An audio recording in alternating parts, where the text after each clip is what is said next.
Znači pozdrav drugari, danas ću pokazati kako da krekujete GTA 5, znači kada imate link za download u prošlom snimku, znači kada ga skinete on će biti u download ovako u WinRAR-u, samo što sam ga ja raspakao, znači mora se raspakuje, kada se raspakuje znači izgleda ovako. Sve što treba jeste znači da uđete tamo gdje ste instalirali GTA 5.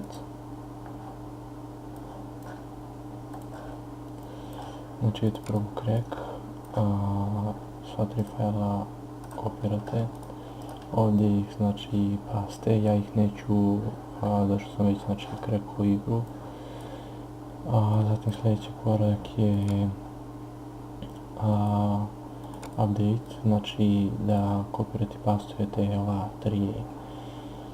ove tri ikone, znači isto idete copy paste, desktop znači paste, zatim idete update, otvorite update, kopirate ovaj file, znači ovdje pastujete,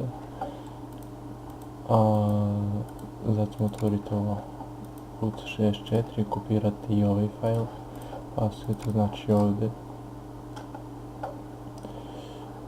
Sljedeći korak je da instalirate znači Social Club, znači samo kliknute, instalacija će se pokrenuti i to bi bilo to drugari.